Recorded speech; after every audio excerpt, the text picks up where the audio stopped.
ஹாய்ங்க, எல்லோரும் எப்படி இருக்கீங்க? நல்லா இருக்கீங்களா? இன்னைக்கு என்ன சமையல், என்னோட லஞ்சுக்கு என்ன எடுத்துகிட்டு வந்தேன்னு பார்க்கலாம். சுட சுட சாதம்ங்க.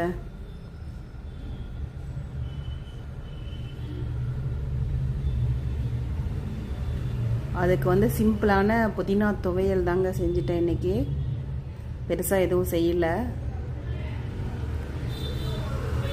நேற்று நிறையா சமைச்சதால இன்றைக்கி சிம்பிளான சமையல் தான். புதினா துவையல் சாதத்தில் போட்டு பிசைஞ்சு சாப்பிட சூப்பராக இருக்கும். தக்காளி ரசம், சுட சுட ஆவி பறக்க தக்காளி ரசம்.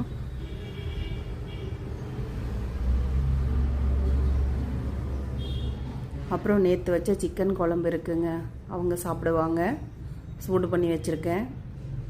அப்புறம் வீட்லேயே பெற ஊற்றுன தயிர் இருக்குது. நான் தயிர் எடுத்துக்கிறேங்க. இன்றைக்கி புதினா துவையல், ரசம், தயிர், இதுதான் என்னோடய லஞ்ச் எடுத்துகிட்டு வந்தேன். நீங்கள்லாம் இன்றைக்கி என்ன சமைச்சிங்கன்னு மறக்காமல் கமெண்ட்டில் சொல்லுங்கள். இந்த வீடியோ உங்களுக்கு பிடிச்சிருந்தா லைக் பண்ணுங்கள், ஷேர் பண்ணுங்கள். ஓவியா கிச்சனை மறக்காமல் சப்ஸ்கிரைப் பண்ணுங்கள்.